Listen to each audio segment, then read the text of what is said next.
Mirëmbrëma zonja dhe zotrinj, jeni me emisionin Klik Plus në televizionin 21, ku sonte për të folur rreth zhvillimeve në Vlem, por edhe rreth aktualitetit politik në vend. Sonte në studio kam Arben Fetajin, zëvendës kryeministër për qeverisje të mirë, njëherët edhe një nga përfaqësuesit e Vlenit. Mirëmbrëma dhe mirësere, zoti Fetaj. Mirëmbrëma, faleminderit për ftesën, kënaqësi të jem përsëri me ju. Faleminderit. Zoti Fetaj, atëherë pas shumë viteve polemika në opinion, domethënë që nga zgjedhjet e kaluara parlamentare, se Vleni do të unifikohet, do të shkrihet një subjekt të vetëm politik, tani më kanë filluar që të përfitet më të madhe në opinion. Një hap të tillë e ndërmori edhe zotri Bilal Kasami, ku shkarkoi strukturën e lëvizjes Besa dhe i hapi rrugë shkrirjes së Vlenit në një subjekt të vetëm politik. E keni diskutuar brenda Vlenit pas këtij hapi që ndërmori zoti Kasami? Jeni takuar? Jo, unë besoj pak histori, sepse është e nevojshme nga një herë të ketë një perspektivë pak më të gjerë. Unë besoj që unifikimi i Vlenit ka filluar me largimin e Taravarit. Si që mbani mend, në atë periudhë Vleni themeloi një kryesi.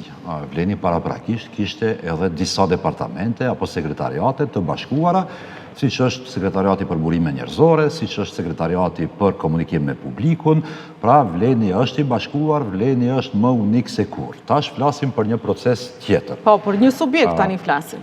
Flasim për opsionet për një unifikim më të madh të Vlenit, ku një prej skenarëve është të shndrohet në një parti të vetme politike. Natyrisht ne përshëndesim lëvizjen që e ka bërë zoti Bilal Kasami me shpërbërjen e kryesisë së partisë së tij dhe realisht kjo është në frymën e asaj që kemi ndërtuar për gati një vit pas largimit të Taravarit. Keni parasysh që me shpalljen e zgjedhjeve lokale, organët e partive që e përbëjnë koalicionin Vlen nuk vepronin më, kishim shpallur paraprakisht pra moratorium në aktivitetet partijake dhe të gjitha aktivitetet që kanë ndodhur që nga atëherë kanë qenë aktivitetet të brenduara si Vlen. Pra ka moratorium. Kishin kandidat të veçantë lëvizja Besa në përzgjedhje të... Jo. Ishin kandidatura që uninin se nga vinin ata kandidatura. Jo, kishte edhe kandidat të pavarur, madje ishin kandidatët më të mirë që i kishte Vleni komun për komun.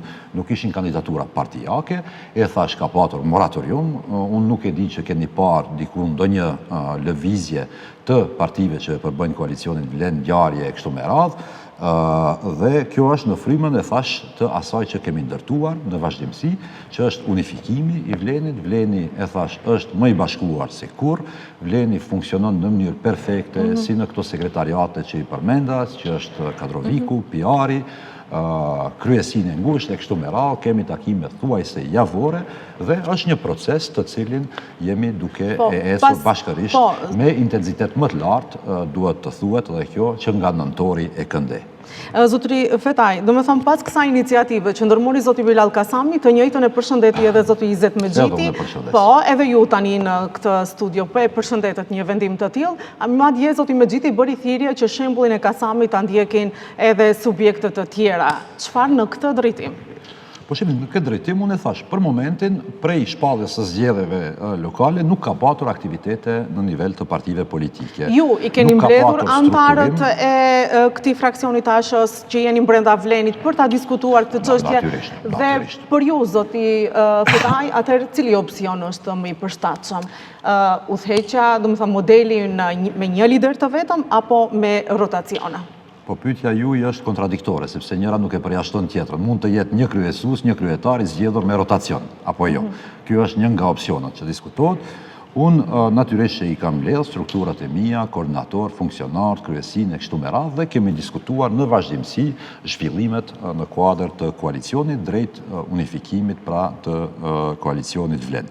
Në këtë drejtim dua të them që diskutimet kanë qenë kogja intenzive nga nëntori e këndej, janë hartuar disa dokumente, të parin e atij lloji pas disa takimeve që i kemi patur gjatë muajit tetor-nëntor, e ka hartuar ish kryetari i Alternativës, Zeqeria Ibrahimi, ku ka vendosur disa parime në letër dhe disa pista të mundshme drejt unifikimit të Vlenit. Para disa javëve, unë bazuar në draft të Zeqeria Ibrahimit dhe diskutimeve që kanë vazhduar, kam përgatitur një dokument të radhës, dokumenti i dytë pra për të ardhmen e Vlenit, i cili diskuton parimet dhe përsëri skenarët, opsionet e ndryshme që mund të merr ky unifikim Po, mund na shpalosni atë zoti Dhe Fetari tani çfarë përmban ai dokument? Është edhe një dokument i tretë, të cilin e ka përgatitur deputeti, koordinatori i grupit parlamentar, zoti Qoku, bazuar në këto dy dokumente tjera dhe diskutojmë pra me letra, diskutojmë për parime. Çka për mua është e rëndësishme është para se diskutojmë çështjen e kush do jetë kryetari apo si do zgjidhet kryetari, në çfarë formati dhe në çfarë mënyre do zgjidhet i pari i Vlenit, mu më intereson që të dakordojmë parimet. Siç e dini, parimet bazë të Vlenit janë dakorduar me marrëveshjen për themelimin e Vlenit para zgjedhjeve të parlamentare të vitit 2024. Aty janë disa parime, e para është barabartësia e 4 subjekteve, siç e dini, hisja brenda Vlenit ndahet në 4 qerek, dhe ky për mua është parim bazë i Vlenit, kjo është formula realisht e suksesit të Vlenit si në zgjedhjet parlamentare, ashtu edhe në zgjedhjet lokale, sepse 4 subjekte ishin bashkuar drejt një qëllimi të përbashkët bazuar në parime të barabartësisë, si në listat për deputet, ashtu më vonë me zgjedhjet lokale edhe me ndarjen një farë mënyre të komunave, po janë edhe disa parime tjera, siç është natyrisht edhe konsensualiteti dhe kolegialiteti. Rrjedhimisht, çdo vendim për çfarëdo çështje brenda Vlenit, po edhe për këtë çështje për cilën flasim këtu, që është e ardhmja e Vlenit, duhet të ketë konsensualitet brenda asaj kryesie ngushtë, nëse mund ta them ashtu, ku janë 4 kryetarët plus koordinatori i grupit parlamentar, përfaqësuesi i lëvizjes vetëvendosje, dhe në atë trup ne flasim krejthapur, flasim, siç e thash, me dokumente konkrete, ballafaqohen idetë edhe definohen pistat e mundshme rreth. Domethënë, ky është modeli të cilin ju duhet prezantoni para përfaqësuesve të Vlenit, me atë dokumentacionin të cilin ju e keni përgatitur, apo? Po, unë U a keni prezentuar të gjithë liderëve këtë dokument? Po, para se gjithash, ne, si Aleancë brenda Vlenit, jemi të interesuar të flasim për parimet. Çështja e zgjedhjes së kryetarit është proces që nuk është as pak problematik, edhe që vije krejt në fund kur dakordohen premisët, parimet, mënyrat e funksionimit dhe strukturimit të koalicionit në tërësi, si partije vetme dëshirojnë. Skenari jon i preferuar si Aleancë është që Vlenit të regjistrohet si parti politike dhe të shuhen partitë që përbëjnë koalicionin. Nëse arrim dakordim, nëse arrim konsensus të plot.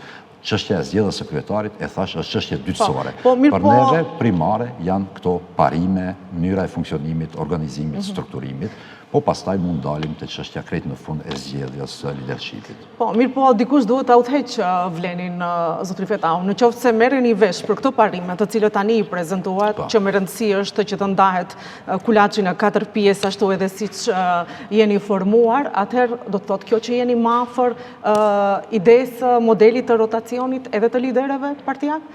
Shifni, këtu është çështje, e thash, çështje e konsensualitetit. Për mua, kjo është çështja që duhet të zgjidhet krejt në fund kur ti dakordojmë të gjitha këto premiset tjera që i dakordova.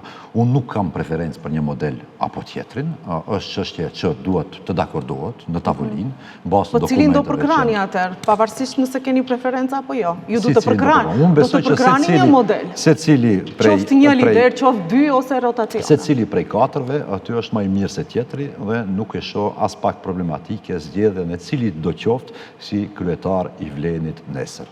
Do më thënë jeni edhe ju në garë? Thash, janë 4 lider, se cili më i mirë se tjetri, nuk e shoh as pak problematike.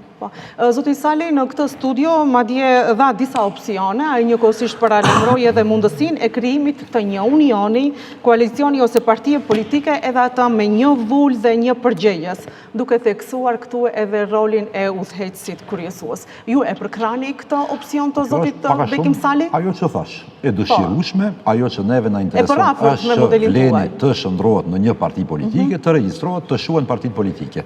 Të zgjedhet një kryetar, mënyra e zgjedhjes, e thash, mund të jetë me emrim, mund të jetë me rotacion, mund të jetë pa rotacion. Jemi të hapur për të gjitha opsionet në këtë drejtim, nëse dakordohemi të katërtit bashkarisht rreth parimeve, bazë të strukturimit, organizimit dhe funksionimit të koalicionit Vlen.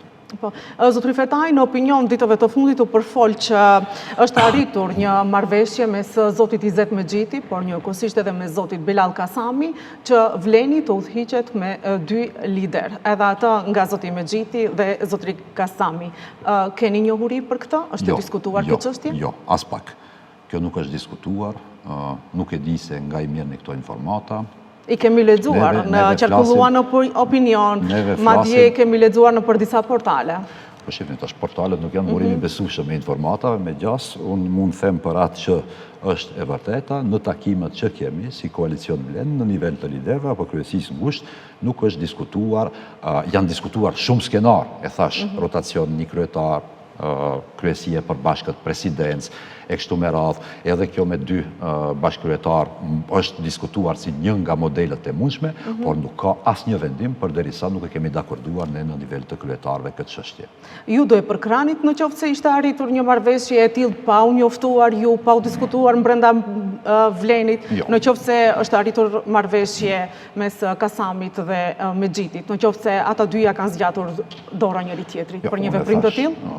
Marrëveshja e koalicionit Vlen parashë që me vendimet merren me konsensualitet, me kolegialitet brenda asaj që është kryesia e ngushtë e Vlenit, deri në këtë pikë përveç 3 dokumenteve të diskutimit, e thash, asnjë vendim nuk është marrë, nuk ka dakordim për asnjërin model. Deri më tani diskutimet vazhdojnë dhe do të vazhdojnë me intensitet të lartë gjatë ditëve në vazhdim, takohemi në baza javore me kryetarët dhe për momentin nuk ka asnjë lloj marrëveshje rreth asaj se si duhet të duket strukturimi i Vlenit. Mirë, atëherë unë po ju referohem këtë pyetje që u bëra se nga ku e kemi lexuar, domethënë kam lexuar në Slobodan Peçat, ku ata i referohen burimeve brenda Vlenit, duke njoftuar se madje po ju pyes përveç kësaj që thash, madje ka pasur edhe informacione se në kuadër të kësaj marrëveshje, Besa dhe LD do të marrin edhe ato 35%, ndërkaq 30% do ju ngel partive të tjera, siç jeni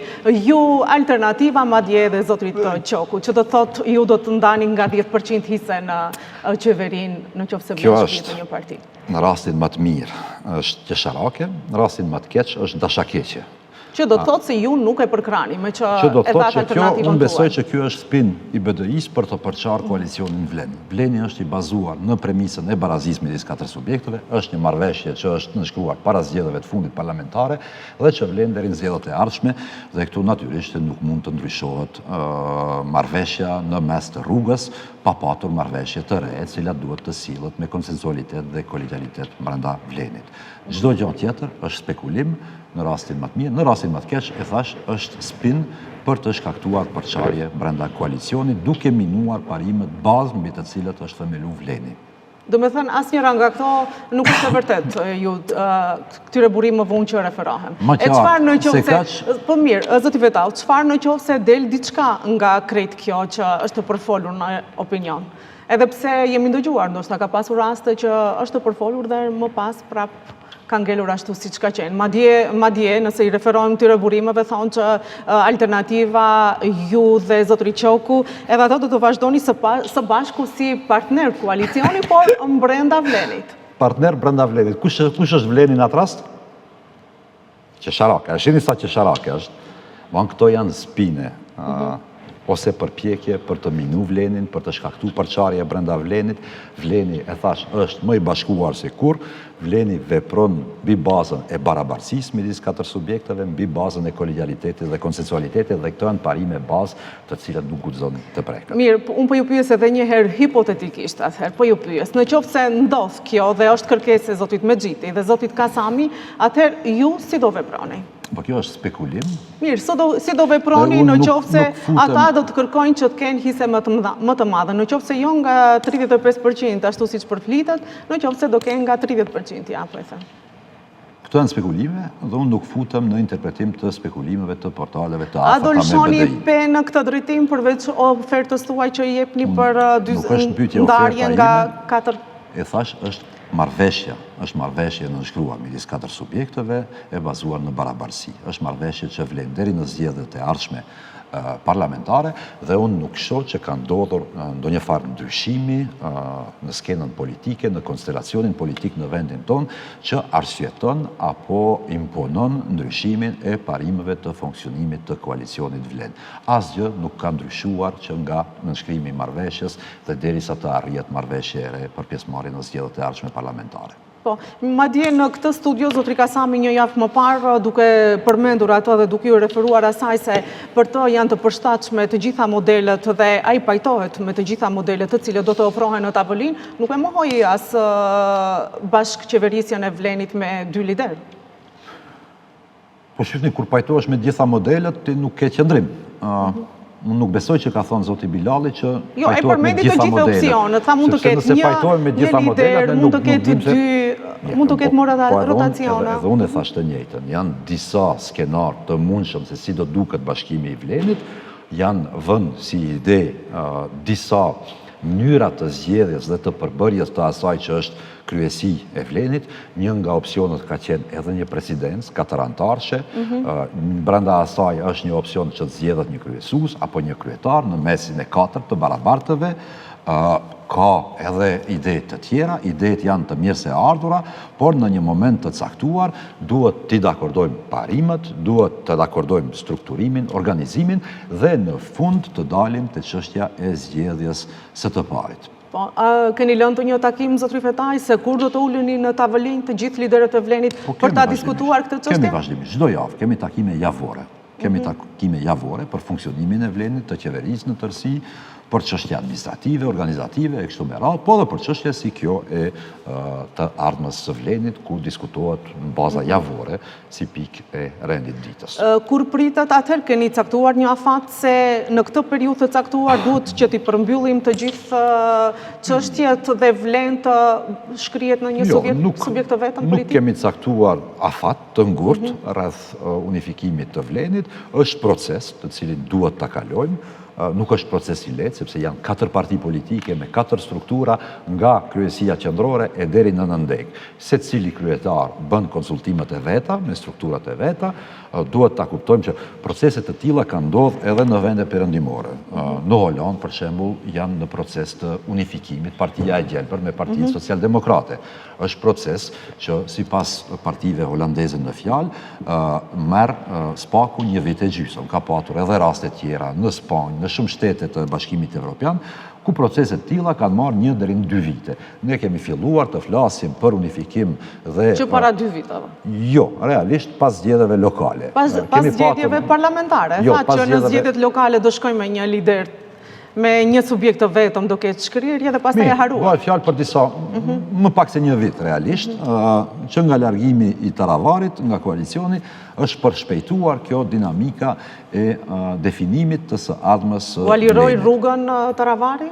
Po, Taravari mrenda ishte destruktiv sepse minonte vazhdimisht parimet e koalicionit. Taravari vazhdimisht kërkonte 35 apo 40% të hisës brenda Vlenit, duke thënë se të tjerët e kanë mashtruar. Unë, brenda aleancës, si kryetari kuvendit, si antari kryesisë së ngushtë të Vlenit, kam qenë çdo herë idhtari i idesë që duhet të ruhet me do e mos kjo formula që garanton barazi midis 4 subjekteve dhe u dëshmua që kishim të drejtë, sepse i fituam thuajse të gjitha komunat për shkak të mobilizimit të jashtëzakonshëm të 4 strukturave në secilën komunë, të cilat vepronin krah për krah tjetrës, por të motivuara secila në baza partijake, padyshim sepse ka hise, ka po mundësi, veprimi e kështu me radhë për secilin subjekt dhe është me rëndësi që subjektet në fund të ditës të gjejnë veten brenda këtij koalicioni në mënyrë që të motivohen aktivistët nga niveli nëndegës, degës e deri në qendër që të punojnë, të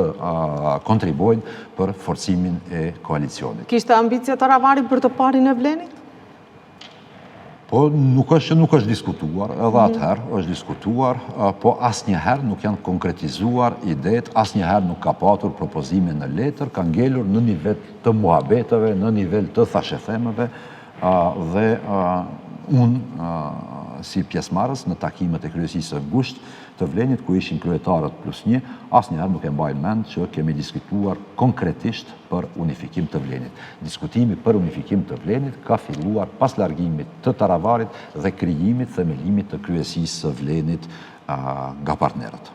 Dhe kritikisht një pyetje për fund për çështjen e Vlenit, pastaj të kalojmë edhe në çështje tjera, mund të ndodhë deri tek përçarja e Vlenit në qoftë se nuk arrihet një marrëveshje rreth modelit se si do veprohet? Asesi. Vleni, e thash, është më i bashkuar se kurrë.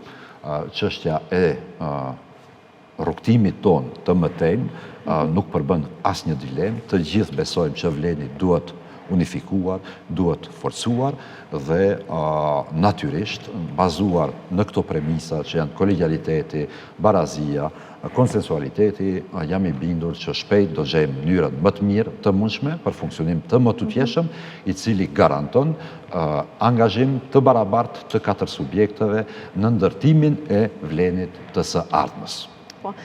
Zoti Fetaj, të dalim tek një çështje tjetër, shumë aktuale gjithsesi në opinion, çështja e provimit të jurisprudencës. Ju edhe publikisht keni dalur në mbrojtje të studentëve për këtë çështje, por jeni në qeveri, zoti Fetau, partneri juaj i qeverisës, do me thënë, zoti Filkov, nuk është duke lëshuar pe. Në këtë rast, kryeministri Mickoski tha që do presim, atëherë do shohim që edhe ta çojmë ligji, do me thënë, të dërgohet në Komisionin e Venecias. Ju si do veproni në këtë drejtim? Do bëni më shumë presion për këtë çështje, për shkak se jemi mësuar, zoti Fetau. Në qoftë se ligji do të dërgohet në Komisionin e Venecias, do të merr edhe shumë kohë për të marrur një mendim nga Komisioni i Venecias, por ka edhe shumë çështje të ndjeshme, çështja gjyqësore e kështu me radhë, studentët janë kategorik kundër në këtë drejtim. Si do ja bëni? E para e punës, unë përshëndes nismën e studentëve, i kam takuar para disa muajve dhe kemi qenë në kontakt të vazhdueshëm me ta, siç kam qenë në kontakt edhe me Ministrin e Drejtësisë para zgjedhjeve lokale për të diskutuar gjetjen e një zgjidhje që mundson kalimin e provimit të jurisprudencës në gjuhën shqipe, që është gjuhë zyrtare në vendin tonë, sipas kushtetutës dhe ligjit për përdorimin e gjuhëve. Mu vjen keq që çështje të tilla vazhdojnë të politizohen në vendin tonë dhe të përdoren për politika ditore nga subjektet politike. Po ashtu, më vjen keq që 24 vite pas marrëveshjes së Ohrit, ne vazhdojmë të merremi me çështje që kanë të bëjnë me avancimin e statusit zyrtar të gjuhës shqipe në vendin tonë. Aq më keq është fakti që nga viti 2000 e këndej, pra në këtë qerak shekull që ka kaluar, kemi patur 7 ministra shqiptar të drejtësisë dhe po ja u lexoj emrat për të kujtuar shikuesin tuaj se kush ishin barsit e asaj ministrie në periudhën kur do duhej të ishte zgjedhur kjo çështje çmoti dhe të mos ishte temë ditën e sotit.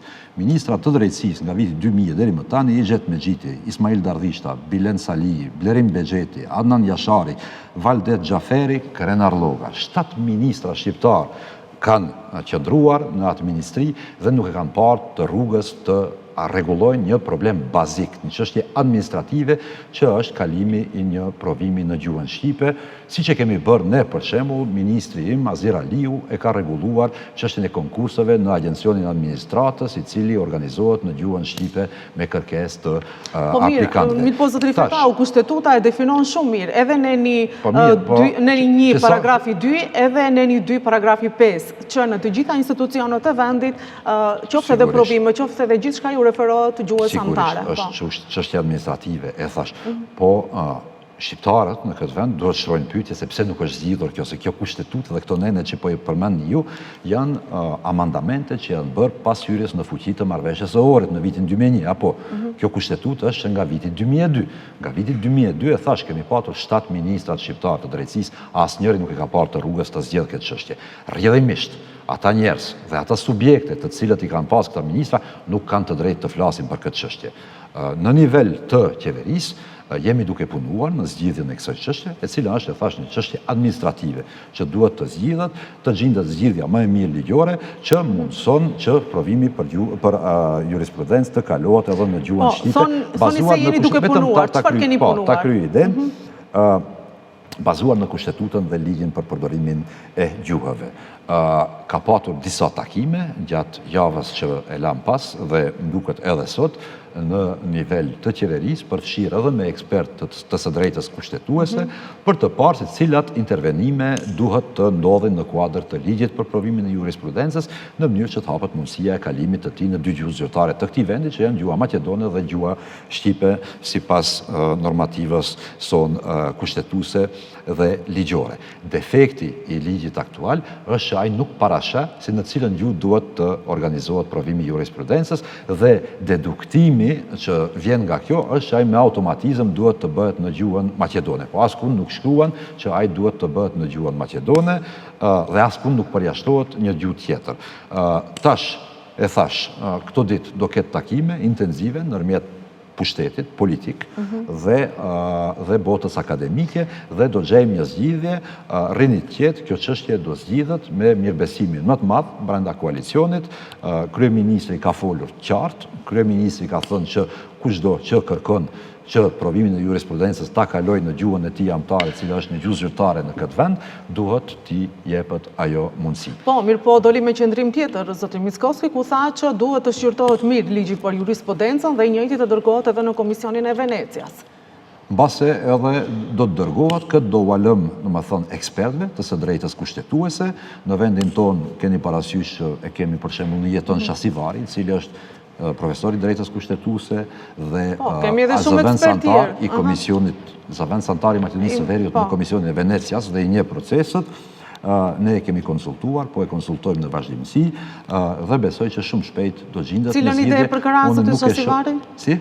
Cilën ide për krahas që të dërgohet ligji në Komisionin e Venecias apo jo? Do ketë konsultime gjatë ditëve në vazhdim, edhe do dalim me një qëndrim të unifikuar si qeveri, sepse ka vullnet dhe ka mirëbesim midis partnerëve për të gjetur një zgjidhjen më të mirë të mundshme dhe për të rregulluar një çështje që do duhej të ishte zgjedhur nga BDI qysh në vitin 2002 me kushtetutën e re, krahas këtyre çështjeve tjera që kanë të bëjnë me avancimin e gjuhës shqipe si gjuhë zyrtare në vend, por nuk është bërë. Dhe rrjedhimisht u bëjmë thirrje gjithë atyre që kanë qenë në pushtet para kësaj dhe kanë dërguar ministra të drejtësisë të kërkojnë falje, fillimisht shqiptarëve që nuk e kanë parë të rrugës të zgjedhin këtë çështje dhe të heshtin, nuk kanë të drejtë të flasin ata të cilët janë përgjegjës për këtë situatë të krijuar dhe për politizimin e çështje krejtësisht administrative që do duhej të ishte zgjedhur thujse me automatizëm. E keni diskutuar me zotin Fillkov këtë çështje tani?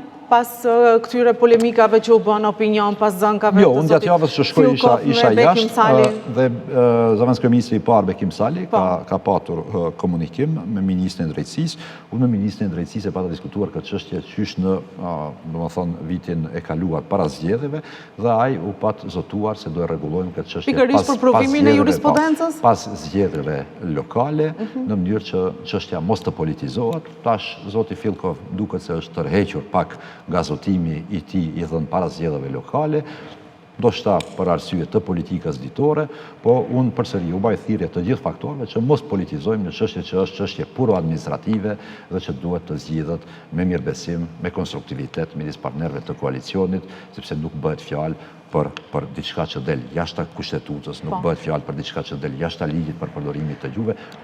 Kalimi i provimit të jurisprudencës është çështje administrative dhe duhet të shihet si e tillë. Në qoftë se zotëri Fillkov nuk e respekton këtë vendim, që thatë edhe ju, që këtë nuk e respekton kushtetutan, atëherë si do veproni zoti Feta si partneri i koalicionit, do kërkoni shkarkimin e zotit Fillkov nga kryeministri Mickoski, dorëheqjen e tij, do i padisni në gjyq, çfarë hapash do të ndërmerrni? Mirë, mos spekulojmë se çfarë do bëjmë dhe dalim në skenar radikal.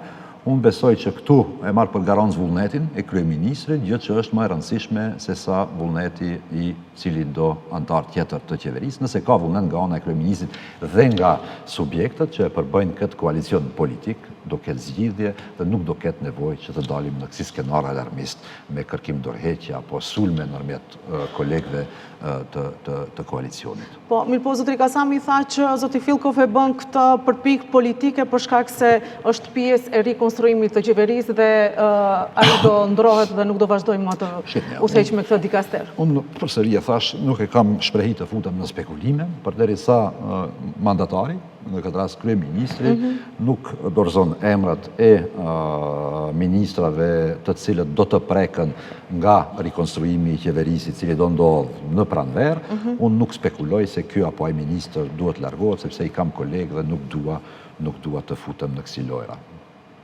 Do me thënë, ende nuk jeni të sigurt nëse do largohet zoti Filkov apo jo, për shkak se Mickoski tha që ai është mandatari dhe vendos. Edhe unë e thash të njëjtën, është prerogativ e mandatarit të bën propozimet rreth përbërjes së qeverisë, duke marrë për bazë natyrisht ndarjen midis partive politike dhe emrat që i dërgojnë partitë politike në kuadër të hisës së tyre të dakorduar në koalicion. Zotri Fetaj, atër pikërisht për këtë çështje, kur u bën shumë reagime në opinion, ndodhen edhe shumë sulme ndaj ambasadorit të Shqipërisë në vend të zotit Denjon Mejdani. Atëherë, pse gjithë këto sulme ndaj ambasadorit shqiptar pikërisht për këtë çështje? Shifni, për mua si pikë e parë, Shqipëria është e shenjtë, dhe raportet me Shqipërinë, por edhe me Republikën e Kosovës, duhet t'i kultivojmë, duhet t'i ruajmë, duhet t'i çmojmë dhe duhet t'i avancojmë dhe kemi bërë saktësisht këtë si qeveri që nga dita e parë kur jemi në funksion. Asnjëherë raportet nuk kanë qenë më të mira me Republikën e Kosovës dhe me Republikën e Shqipërisë. Ka shumë projekte konkrete, siç e dini, korridori 8, pikat e përbashkëta kufitare, investimet përbashkëta e kështu me radhë që kanë ndodhur në një nivel që nuk kishin ndodhur asnjëherë përpara gjatë kohës sa BDI ishte në qeveri. Për sa i përket ambasadorit të Republikës së Shqipërisë, zotit Mejdani, unë e kam shok personal që thuajse nga ardhja e tij në vendin tonë, jemi në kontakt dhe në komunikim shumë të rregullt, e çmoj si mik, e çmoj edhe si diplomat. Unë besoj që zoti Mejdani është shumë i vetëdijshëm për rregullat e diplomacisë, për konventet që rregullojnë fushën e diplomacisë dhe shumë i kujdesshëm natyrisht që t'i përmbahet asaj që është praktikë ndërkombëtare në këtë drejtim. Për sulme, unë nuk din cilat sulme aludoni. Mirë, atëherë unë po ju referohem për faqësuesëve të Vlenit, ku edhe zoti Kasami, edhe zotri Mexhiti, i dërguan, madje kishim edhe reagime nga Zekiria Ibrahimi, i dërguan mesazh zotrit Mejdani që mos të përzihet në politika ditore dhe partijake këtu në vend. Madje reagimi e keni parë edhe vetë se si ka qenë i zotit Mejdani që ka thënë që nuk përzihen në politika detore, por shtetërore. Unë besoj që, e thash, kjo është rregull që vlen në diplomaci. Diplomacia rregullohet me konventa ndërkombëtare, si konventa e Vjenës, Denjon Mejdani është Mirë, a ka të drejtë atëherë zotri Mejdani që të shpreh shqetësimin duke e ditur që edhe me kushtetut, do me thënë, shteti shqiptar duhet të kujdeset për shqiptarët të cilët jetojnë jashtë vendeve të tyre. Ka të drejtë të reagoj për një shqetësim që ndodhet pikërisht shqiptarëve këtu në Maqedoni të Veriut? Të shpreh shqetësimin e tij? Ambasadori përfaqëson qeverinë e Republikës së Shqipërisë, qeveria dhe shteti i Shqipërisë e kanë atë kushtetut që është. Ne vazhdimisht kemi bërë thirrje madje në të kaluarën që ambasadorët e Shqipërisë të jenë më aktiv dhe jo të kalojnë ditën duke pirë raki në qarshi apo duke qetitur nëpër ndeja private, siç ka ndodhur shumë në të kaluarën. Po, mirë po ja, tani zoti Mejdani aktiv dhe një sër sulmesh ndodhen në opinion. Po nuk janë sulme, këto që i kanë thënë zoti Kasami, Mexhiti, e kështu me radhë nuk janë sulme. Unë besoj që çdo ambasador, përfshirë edhe zotin Mejdani, është i vetëdijshëm për rregullat që rregullojnë diplomacinë, për mos përfshirjen e tyre në aktivitete partijake, politike, krejtë e natyrshme. Edhe zoti Mejdani, po më informoni ju, pas ka thënë që nuk përfshihet në çështje partijake dhe kjo është shumë mirë kësaj. Kjo është, me thënë, kjo në anglisht, si që thonë, goes without saying. Nuk ka nevojë të thuhen, do gjona këto janë evidencë, sepse ka rregulla në diplomaci, dhe është mirë që zoti Mejdani pas ka konfirmuar që i përmbahet atyre rregullave. Apo politizohet atëherë kjo çështje e zotit Mejdani, kujt i pengon, zoti Fetaj? Po kujt i pengon? Tregoni ju nëse keni kujt i pengon në bazë të këtyre reagimeve. Për qeverinë edhe për koalicionin Vlen. Vlen. Që zoti Mejdani është duke vepruar në bazë të... Unë po them që si qeveri dhe si koalicion Vlen, ne nuk kemi asnjë problem me zotin Mejdani. Zoti Mejdani është i vetëdijshëm, shumë i vetëdijshëm si ambasador për rregullat e diplomacisë dhe këto gjëra që i diskutuat ju paraprakisht nga zoti Bilal Kasami dhe Izet Mexhiti nuk janë sulme. Këto janë evidencë. nuk janë reagime, do më thënë, ishin reagime që zoti Majdani mos përfshihet në politika ditore në Maqedoni. Ka thonë zoti Majdani që nuk përfshihet politika ditore ka thënë që nuk në aktivitetet partijake. Shumë mirë. Në rregull. Atëherë edhe ju e keni të qartë që çështja e mbyllur. Mirë, në rregull. Kalojmë tek çështja tjetër, e përmendëm rikonstruimin e qeverisë. Zoti Fetaj, më që jeni zëvendës kryeministër, në këtë rast besoj që keni komunikime ditore ndoshta edhe me kryeministrin Mickoski. Është folur çështja e rikonstruimit të qeverisë, do e prek vlenin, çfarë dikasterësh do i përfshi ky rikonstruim? Po, natyrisht jemi në koordinim, jemi në komunikim të vazhdueshëm për brenda koalicionit, me kryeministrin, me partitë politike. Çështja e riformatimit është diskutuar në takimet që kemi si vlen me mandatarin. Në këtë rast e dim se do ketë rikonstruim të qeverisë në pranverë, në gjatë rreth muajit maj. Dhe më tepër detaje deri më tani nuk janë diskutuar në nivel të koalicionit. Mirë po, zoti Kasami tha që nuk është i kënaqur në fakt me performancën e përfaqësuesve të lëvizjes Besa në qeveri. Ai tha që kemi më shumë potencial për të bërë më shumë më mirë dhe nuk e përjashtoi mundësinë që ndoshta do ketë edhe ndryshime të disa emrave. Mund të ketë ndryshime të tilla edhe në dikaste në institucionet ku merr pjesë edhe ASH-ja juaj, zotri Fetaj? Ju jeni i kënaqur me udhëheqësit tuaj? Po natyrisht se mund ketë ndryshime. Gjithë ideja e reformatimit është të faktikisht të lëvizin ato kuadro të cilët nuk janë dëshmuar në udhëheqjen e institucioneve që janë besuar dhe ku janë emëruar nga ana e qeverisë. Unë për pjesën time kam bërë veç me disa ndryshime, sepse e keni parasysh që ne kaluam një proces të dhimbshëm, një sakrificë që e bëm për vlenin brenda Aleancës për Shqiptarët, për herë të dytë, një herë me Selën, po pastaj me Taravarin, dhe kishim ende disa njerëz për të cilët kemi informata se kanë punuar me Taravarin. Ai vetë ka thonë në për studio televizive që i ka ende një 2-3 drejtor, dhe natyrisht e këta njerëz duhet të lëvizin dhe pas zgjedhjeve lokale kemi filluar procedurat për shkarkimin dhe emërimin e zyrtarëve të ri që janë kuadro të Aleancës dhe kuadro të vlenit, e jo kuadro të Taravarit. Keni diskutuar me kryeministrin se cilat dikastere do i prekin këto rikonstruime? Jo, e thash, nuk kemi futur në detaje, kemi dakordim në parim që do ketë riformatim të qeverisë dhe ndoshta do shikohen edhe drejtorit, agjencionet e ndryshme dhe se kjo do ndodhë në pranverë. Po, një vend bosh, zoti Fetaj, ka qenë zëvendës Ministria e Mbrojtjes, ku ka qenë pikërisht nga radhët e ASH-së zoti Taravari, zonja Elfete Elmazi, nëse nuk gabohem. Nuk kujtohet me emrin as. Elfete, atëherë do pretendoni ju që ta merrni këtë dikaster? Jo, pozita është e jona. Këtu ka patur vonesa, sepse ndryshimet ndodhen realisht në kuadër të procesit zgjedhor për zgjedhjet komunale dhe siç e dini, aty ka rregulla nga ligji antikorrupsioni e kështu me radhë që nuk mund të bëhen emërime në momentin kur shpallën zgjedhjet atë 100 ditëshin e fundit. Dhe unë para zgjedhjeve e kam diskutuar një emër parimisht me mandatarin. Do jetë nga radha juaj, apo? Po, dhe tani jemi në procedurë në konsultimet e fundit dhe besoj që shumë shpejt do vendoset në procedurë parlamentare votimi i zëvendësministrit të mbrojtjes. Do jetë para rikonstruimit të qeverisë apo me rikonstruimin? Jo, besoj shumë shpejt. Gjatë javën në vazhdim seancët e radhës të kuvendit të Maqedonisë së Veriut do votohet zëvendësministri i mbrojtjes dhe shpresoj që shumë shpejt edhe alternativa do lëshon emër të ri për zëvendësministrit të arsimit. A mund të na bëni publik atëherë se kush do jetë? Jo, nuk do i flas emër. Apo do jetë një emër që ka ushtruar më herët funksione zyrtare? Do japim emër, kemi dhënë emër të një profesionisti të dëshmuar, i cili po ashtu ka qenë politikisht aktiv, kaq mund të them për momentin, sepse nuk dua të faktikisht t'jap epilog këtu, pa u votuar, pa u propozuar s'paku nga ana e qeverisë në parlament.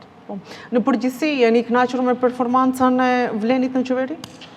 Besoj në tërësi, performansa e Vlenit është e mirë, aty këtu mund të ketë ndonjë ngecje, aty këtu mund të ketë performansë, si që ndodh edhe të partit tjera, edhe si që ndodh rëndom në çdo qeveri. Andaj edhe është praktike mirë që në mes të mandatit të rishikohet performansa gjithë secilit dhe të bëhen riorganizimet e nevojshme për të siguruar performancë maksimale të ekzekutivit, të qeverisë dhe drejtorive që qeveria i mbikëqyr në tërësi. Kjo është praktike mirë, bëhet në çdo vend demokratik të botës, nuk ka asgjë të keqe që pas 2 viteve të vim në konkluzion që ndonjë individ mund të mos ketë performuar ashtu si duhet dhe të bëhen ndryshime. Kjo është përgjithësim atje që e kemi si subjekte politike. Zotri Fetaj, atër si komentoni largimet nga SH-ja e Arben Taravarit, po ju pyes për shkak se ju vetë, do me thënë, vini pikërisht nga ky subjekt politik, mbrëm kishim edhe largimin e sekretarit organizativ, zotri Gadaf Uzairi, më herët kishim largimin e sekretarit të përgjithshëm, zotri Blerant Ramadani, por nga ana tjetër, zotri Arben Fetaj tha që përveç këtyre që largohen, Taravari, më fal, tha që përveç këtyre që largohen, çdo ditë vinë antar të rinj të cilët po i bashkohen ASH-s. Që kjo është, më thonë, kronik e një fiaskoje të paralajmëruar. Unë e kam ditë sakt, edhe këtë ja kom thonë, edhe 2 djemve që i përmendet, që ishin shokët mi dhe sekretar të partisë, po edhe vetë zotit Taravarit, që jashta Vlenit, Aleanca për Shqiptarët do përballet me këtë debakël në cilën është duke u përballur tani. Më thonë, nuk po futëm në etiketime, se natyrisht këta djemi kam pas edhe shok dhe vazhdoj të respektoj, por besoj që nuk kanë patur moqare tjetër përveç të konstatojnë që vendimi i tyre për largim nga koalicioni Vlen ka qenë vendimi më i gabuar që e ka marrë Taravari dhe ata njerëz që ishin rreth tij kur u mora i vendim, që ishin kryesisht kryesia e ngushtë e partisë, struktura, pjesa tjetër e partisë, në pjesën dërmuese, do thoja 70-80% është rreshtuar me mua, është rreshtuar në kuadër të koalicionit Vlen dhe ka ngelur aty ku është. Neve çdo ditë na lajmërohen njerëz, edhe po sigurisht nga zoti Taravari, nga ato pak njerëz që i kanë ngelur për rreth, që kërkojnë të vazhdojnë me ne, që kërkojnë të vinë me ne, të strukturohen me ne, dhe unë besoj që këtu përgjegjësinë më të madhe për këtë vendim e ka natyrisht zoti Taravari, po pa i përjashtuar edhe këta 2 sekretarë, të cilët kanë qenë shumë aktiv në praktikisht largimin e Taravarit nga koalicioni Vlen dhe ikjen e tij në prerjen e BDI-s. Unë besoj që këtu ka marrë fund një cikël.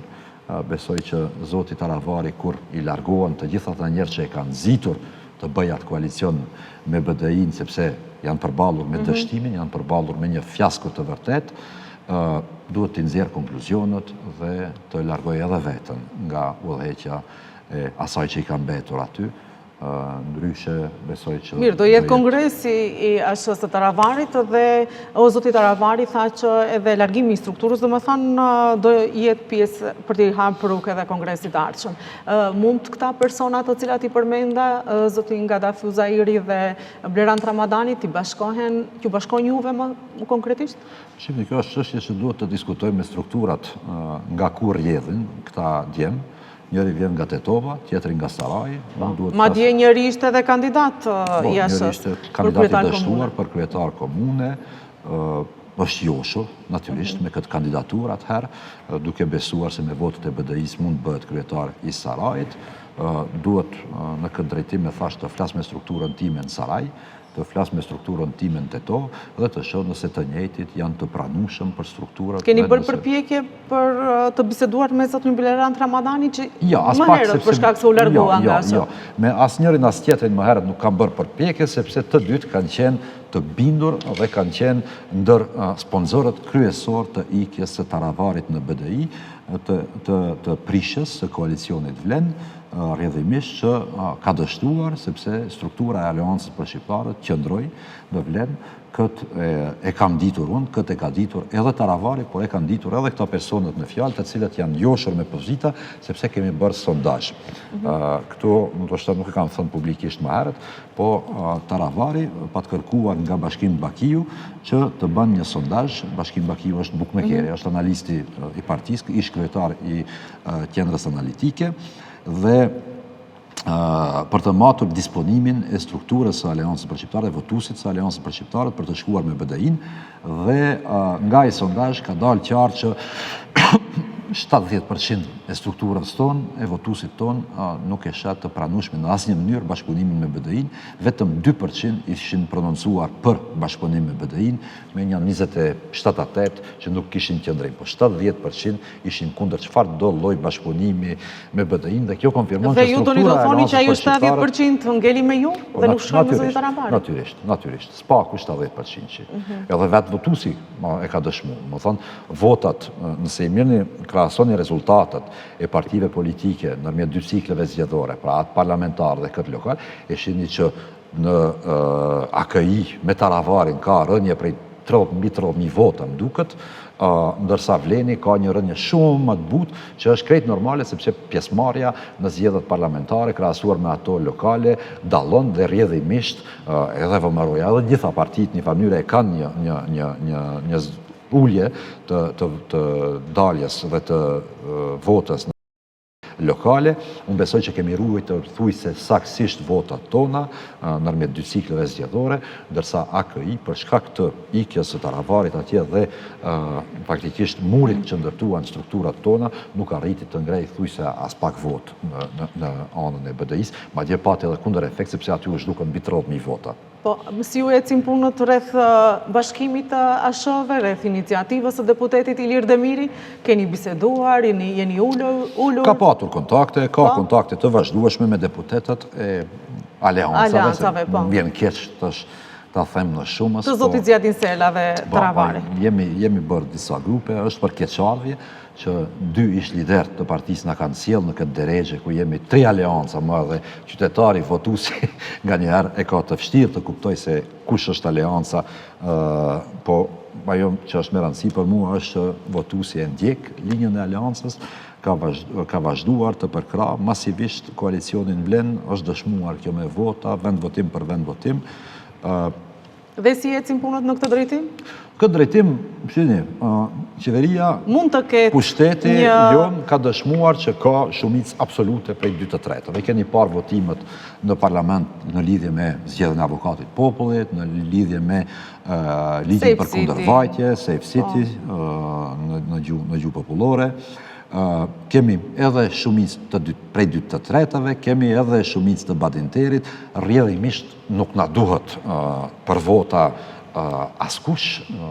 Qeveri me këto numra rrallë herë ka patur në vendin tonë dhe rrallë. Mirë, ju duhet kishi përkrah këtë iniciativë të zotit Demiri? Zoti Demiri është mëse i mirë se ardhur në Vlen.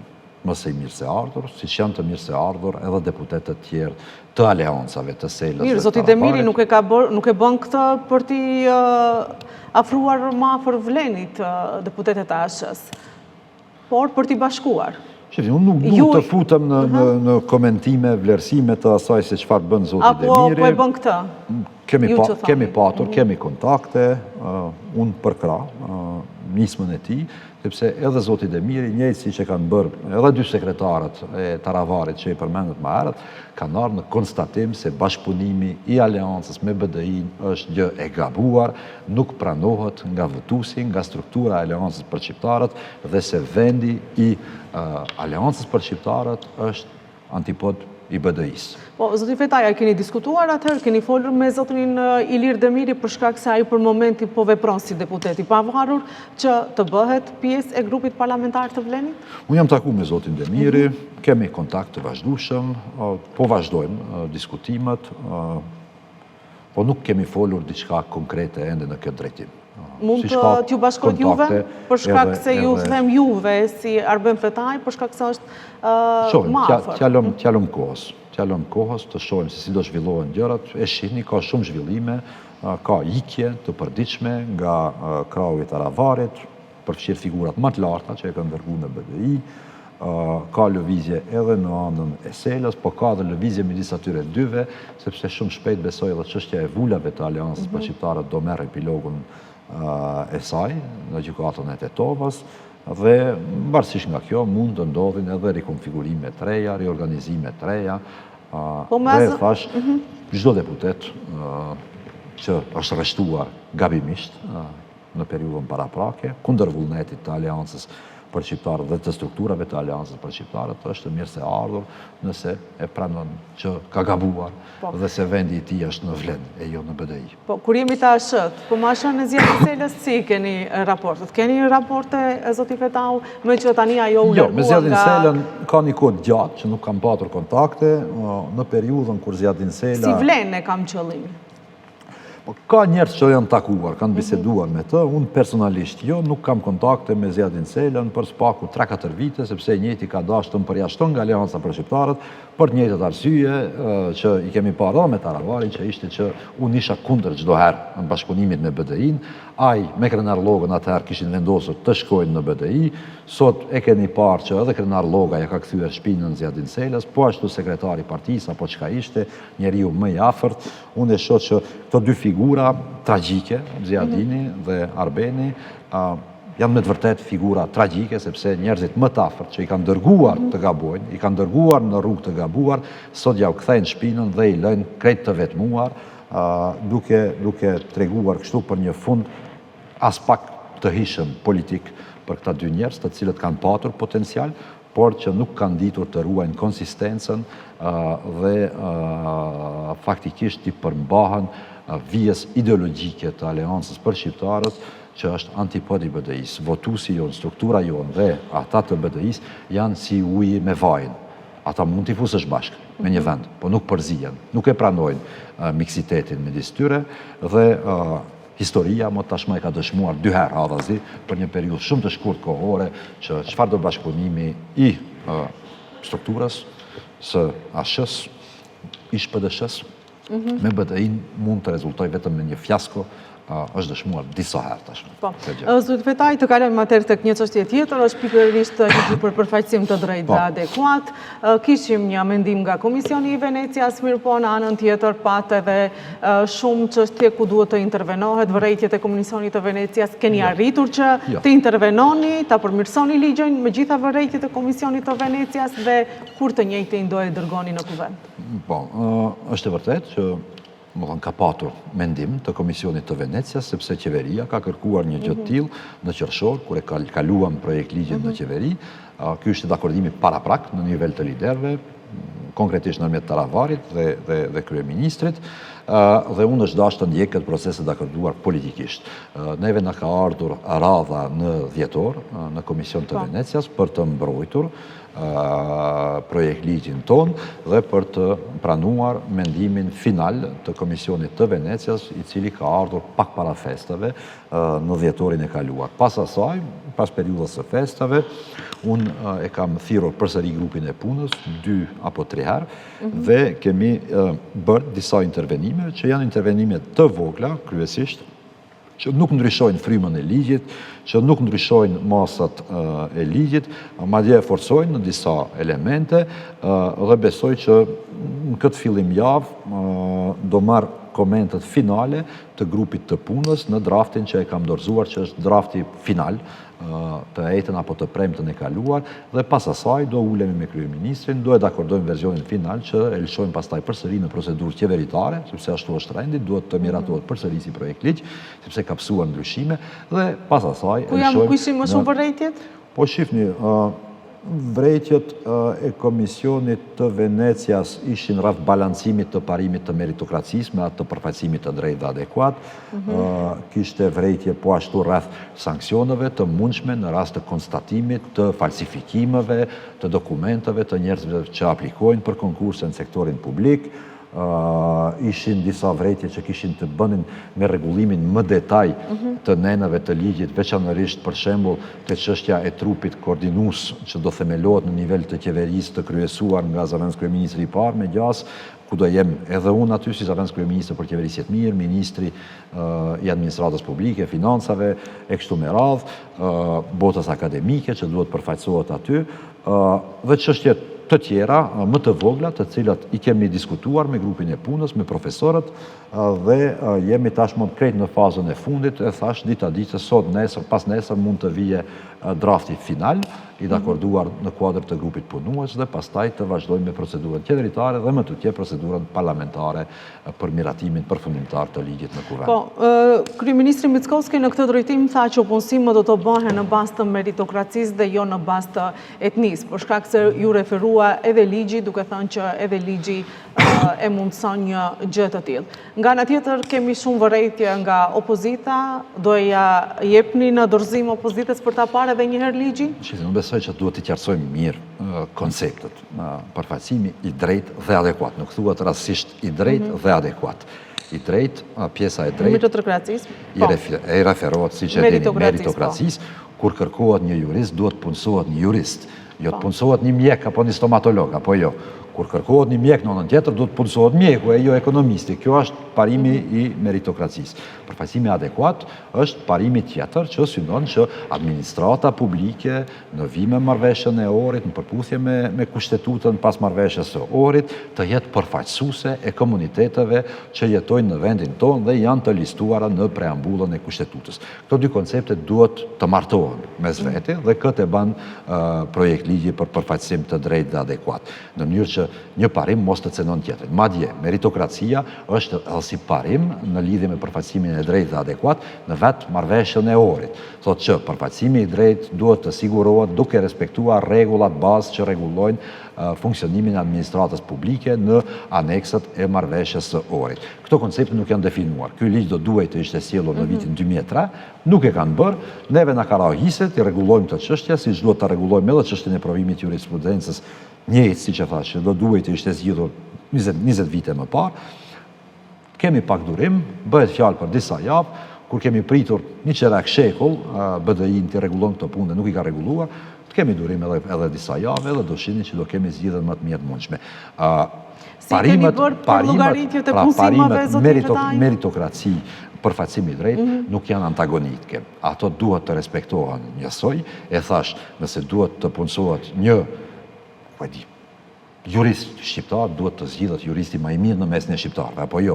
Jo të zgjidhet më i keqi me lidhje politike, siç ka ndodhur në të kaluamën në kohën e BDI-s, sepse vetëm libreza partijake është konsideruar si bazë për punësime. Këto janë parimet të cilat diskutojmë, nuk ka arsye as për të polemizuar, as për politizu këto çështje, janë çështje që rregullohen edhe me ligjet e Bashkimit Evropian rreth rregullimit të... A do i merrni parasysh ankesat e opozitës? Në këtë rast, për shkak se zotri Arber Ademi edhe në këtë studio ka thënë që e kam lexuar ligjin, nuk është adekuat ligji në bazë të tij dhe ai ka thënë që grupi parlamentar i tyre nuk do e përkrahin. Në cilën pikë nuk është adekuat ligji?